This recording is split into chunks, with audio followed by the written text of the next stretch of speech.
Hi, I'm Aya. And I'm Rose. And welcome to the Besties Club, a cozy little corner where we talk about friendships, life abroad, And all the real stuff that comes with starting over somewhere new. so grab a drink Get comfy. and hang out with us.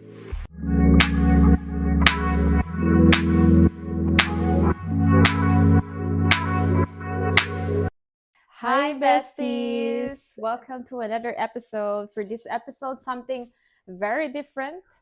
So, thanks to Rose's new idea, we're gonna Very do a exciting. little of question and answer about our life in the Netherlands. So, she prepared 35 questions, but for this episodes, we're gonna do 5 questions each.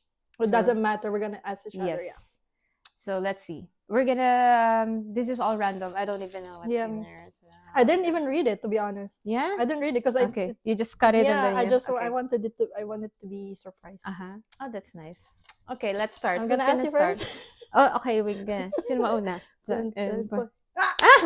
Girl. Ako pala mauuna. Diyos ko, I'm not prepared. You pick your question. I'm gonna read it. May pagsilip. Ikaw magtatanong. Yeah, Okay. of course. Yes. Okay. How did you find your first job in the Netherlands? Oh my God! Really bad. Was the application process different or okay. harder than you've expected? Or what do you think? How did I find my job in there? Seems like a long time ago. At 2 years ago. How did I find it? I think I was applying through LinkedIn. So online, LinkedIn, you just send your application and then, well, the process was really fast. I did like sales advisor. Yeah. With Uniqlo, not paid, but Uniqlo, everything. This is Uniqlo. Yeah. So that's how I think I lasted for a year, and then that was nice. I worked with retail, and then something I wanted to work before kasi fashion, ganyan, damit, so dressing up. So yes, I didn't know I would end up with the retail, but that was a really nice experience. Okay, your turn. Okay. Sana naman, di masyadong controversial. Or do you want you also answer the question? No, it's fine. No? Okay. Next time. Next time. What was the hardest part about making the decision to move? Oh, you got a nice question. Let me see. What was the hardest part? Making the decision to move in the Netherlands or to move abroad? I think to move abroad. To move abroad, First time. most difficult, hardest part. I think it's the idea of leaving my family and my friends. Oh yeah, because yes. I was the whole experience was exciting, but when I was there, I realized that I got sick and then my mom's not there to take care of me, and that was the difficult. That's part. hard when you're sick and you don't have anybody. Yeah. And I think I just learned how to deal everything by myself. But that was the hardest part. Like I had to leave my family and my friends. Yes. That's really sad also. Of course, because you have to make new friends and find new people to trust and take care of you. Okay. Ikaw na! Okay! Wait lang. Bingo pala. Next. Okay. Oh my God. Okay. How do you manage day-to-day tasks like banking or getting an apartment as an immigrant? I think I didn't do that much. I think it was my partner who did most of it. But with the banking, well, you have to go to the bank and apply for that account. And everything here is just very convenient. And you can just always call. Everything is digital. Yes, call customer service if you need anything. Well, with the housing, I think we use some rental real estate apps. How do you call that? Like, I didn't know. Like Funda or something like that. Well, for us, we joined some real estate companies where they list all their house listings, and then you just react on it, and then they will give you a feedback if you have the how do you say that, if you're qualified, because they would check everything in the app. So you have to download the app, and then you have to fill in information, financial backgrounds of you, and then they will check if you're qualified to get the apartment. I never did it myself. That's how we important. Disney princess. Yes. Oh, that's nice. You have to. I was also asked to upload like payslips. Really? Yeah. Those things. So they Yeah. will check everything if you're and if you're qualified, or let's say you're on the wait list, then they will contact you. Then you can do a viewing, and then all the process will go. And yes, that was my experience. Exciting. Okay, ano na to? Girl, Ang haba medyo naman. makapal. It's a little bit thick. I think, oh God, you got a hard one. What part of your partner's... No, I'm kidding. It's your favorite. I'm kidding. No, I changed the question. I'm not ready to go personal.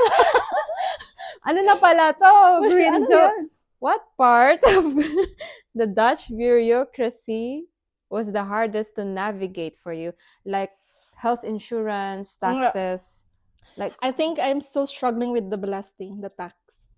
okay. Did you do your tax declaration? I didn't do it myself. My partner did it.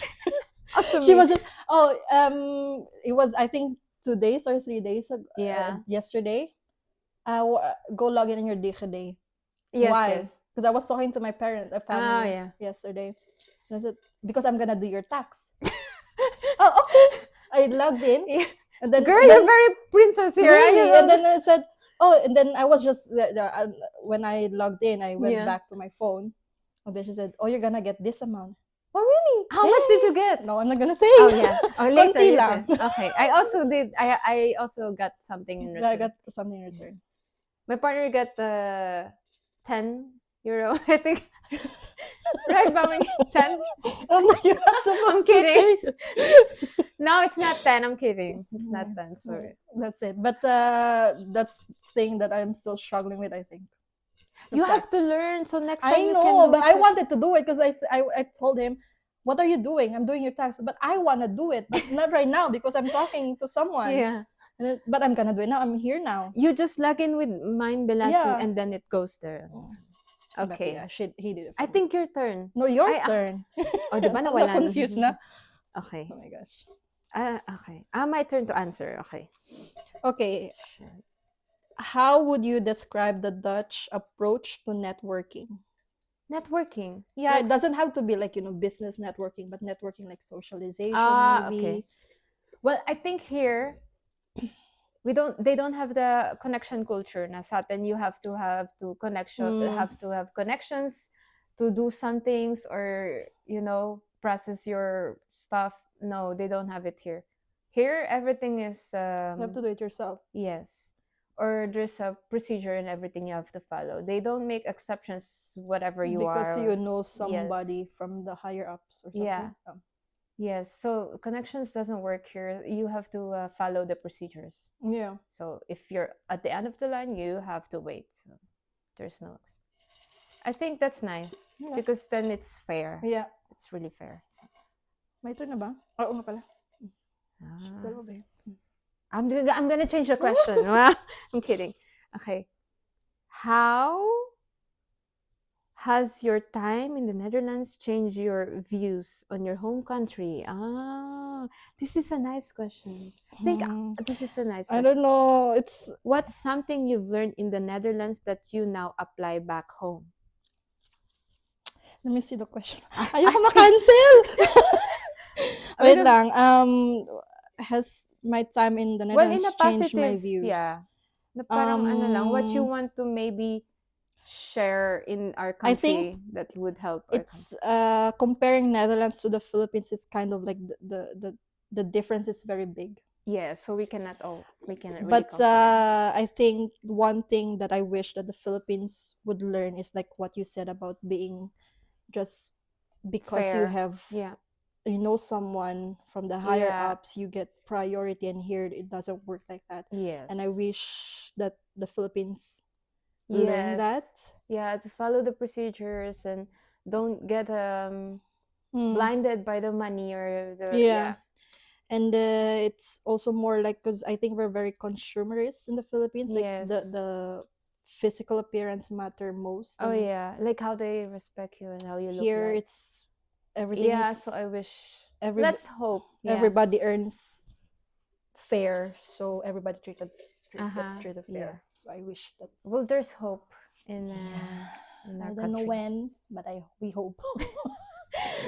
Okay. Who's Ikaw next? na. Ako na pala. But why do I get all the hardest questions? Yeah, you got a lot of nice questions, and why do I get a... Oh Okay. no. Oh, ito na. Ikaw na. Okay, ano yan? What do you Have like you about... encountered any challenges with the Dutch employment system or in getting your qualifications recognized? qualifications Yeah. recognized? Have you? Oh, this is nice. Wow, ang dami sabihin. A lot of things to share about this. Well, it was really hard to find a job here. Well, first of all, the first requirement is you have to learn the local language. So, yeah, that was really hard. Especially, they require certain levels.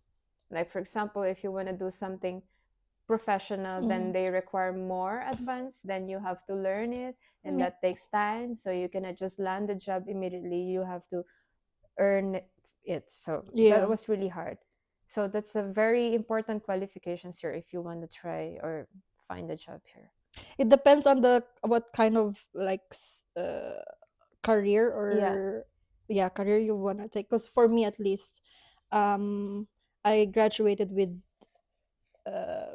teaching degree in the Philippines, and I've got my also qualifications in Denmark assessed. But in Denmark it was only equivalent to 2 years, and I thought it was I thought it was the same thing here when I got my foreign diploma assessed. But turns out it's actually equivalent to 4 years. So technically my 4 years bachelor in the Philippines is equivalent to 4 years same here. bachelor in the Netherlands. I think it depends on like I said, on which career, because but also because you have the CHED specialism. it's just like higher. It's a higher level of training for teachers in the Philippines where I studied. And the Denmark doesn't have that option. I don't know really that you can submit the CHED. I did everything, but I think maybe Denmark has higher level of education. I don't know, to be honest, but I was just surprised with that one. Oh yeah. So that's why I got to land a job in also the same sector. Yes. From where I studied. Yes, so that's also important to because they have a different educational system. So you always have to check what is the equivalent of your Philippine diploma here, so you can have it assessed with IDW. How is that called? IDW. International Diploma. How do you say that in Dutch? International Diploma Validating. So like validating your international diploma. So they will let you know, but you also have to pay for it. It's not free. 100 something euro something. Just for... Yes. So those are the hard part when you're trying to find a job. That was really hard for me. Because if you, of course, I wanted to end up with a clinical setting, and if you wanna work with people in the hospital or something, in the psychiatric clinic, you have to talk in Dutch. I get it, because you would get, let's say, I mean, there's the Dutch level, and there's also the, like I said, the foreign diploma assessment. So it's a difficult. It's, I think, in or medicine or clinical setting, it's more higher in a way. Also because you get different ages. So the older generations are more in Dutch language, I think. So then you really have to connect and communicate with them in their own language. So I understand. So ano na? Ako na ba? I think your turn. Something. We did 5 na. That's fine. We can do more. What's the most noticeable cultural difference between the Netherlands and your home country?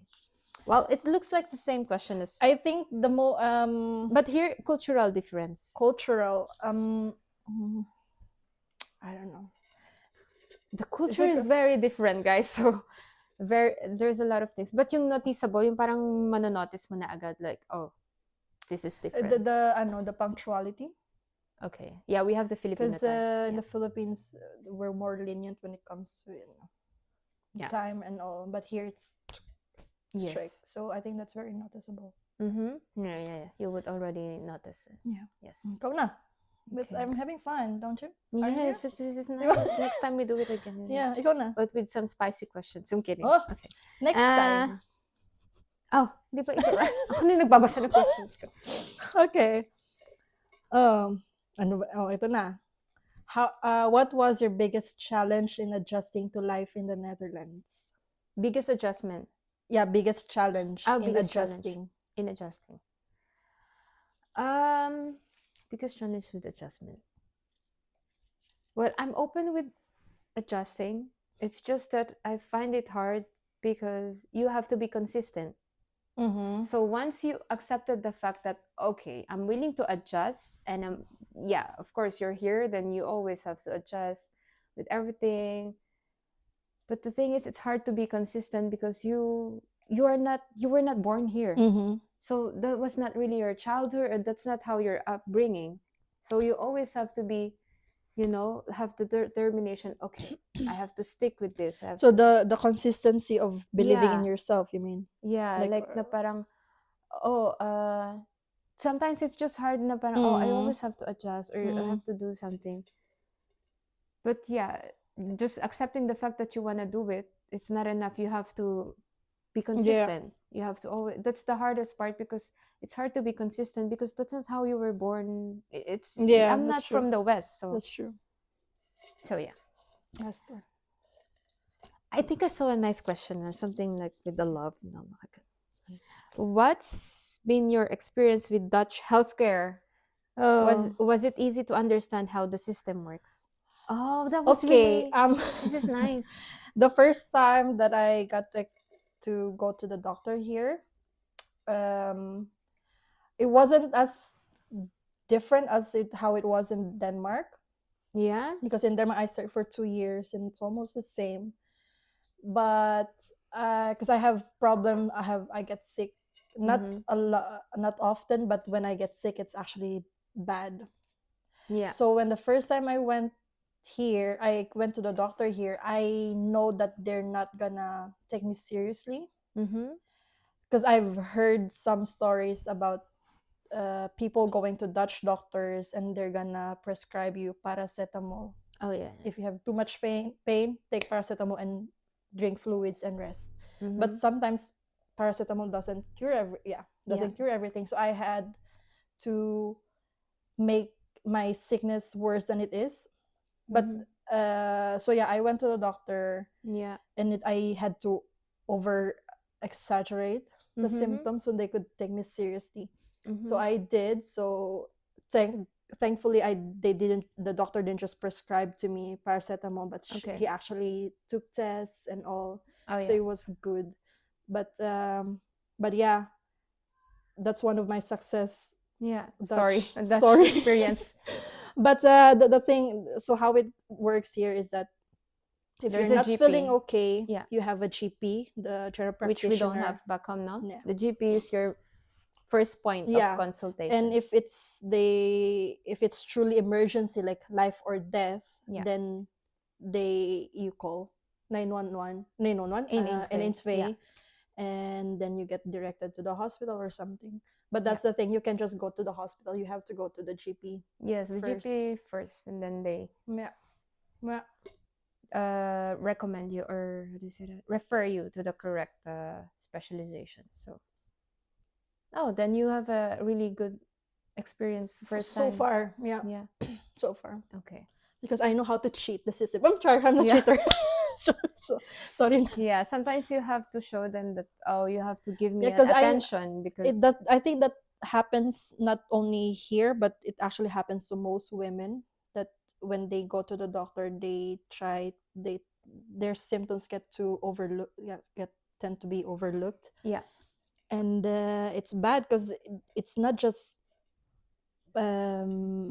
menstrual pains, it's something else. So it takes a good doctor to actually that's take the thing seriously. Because let's say you went to the GP and then you have a really complicated problem where you need to consult a gynecologist or then what if you it's urgent and they never referred you, But then it's you good though, already missed the because when I got tested, but before that the pain was already bearable because I couldn't, yeah days before I went to the doctor, I couldn't really walk, I couldn't even work properly. yeah So if I know that if I go now to the doctor while the pain yeah is worse, then he was gonna tell me to take paracetamol, and if it goes away, then the problem is gone. yeah But so when I went there, he asked me like, did you take paracetamol? ah Then I said yes, because I literally couldn't walk if I don't take paracetamol. So next time you don't you can't take paracetamol before you come, so I could assess how the pain is, whatever. oh what, it doesn't make sense. Mm-hmm. Well, the anyway But gonna that's the give you thing though, it's good that I went, because turns out I actually had infection. So oh he yeah gave me a yeah one-time thing. So he said, if you take this one time only, and if it doesn't get better after this, you yeah come back. So thankfully, it didn't get worse. It like an stopped after that. antibiotic Yeah. something. Oh, okay. So at least From their pharmacy, or they just prescribe I give you? prescribe. I Okay. had to buy it from a pharmacy Yeah. myself. Okay. Yeah. Yeah, because here antibiotics you cannot just Yeah. get it. Also in It's the really hard. Philippines. Yeah, you need Yeah. the prescription. Mm-hmm. But the thing with us, with the connections, you always have. Oh, Mm. I know someone who's a doctor. Then, Mm. but here they're really strict. I heard with the antibiotics Yeah. and stuff. You really need the prescription from the doctor. So that's Yeah, it. but the thing here, the apotheke or the pharmacy, you Mm-hmm. cannot just go there with your prescription letter like how we do it in Yeah. Pinas, in the Philippines. Here, they transfer or forward it Yeah, yeah, directly to yeah. the pharmacy The from the doctor, GP. yeah. And then you just go to the pharmacy, say You your yeah, birth date or your your name, name. and then it's all in the system. So you don't have to bring the prescription yourself because they're all connected. The pharmacies are working with the GPs. No? Because sa atin, you go to Mercury Drug and then you give your prescriptions and Mhm. then they I'm having fun. Let's go more. okay, which one, who's next? Ikaw na.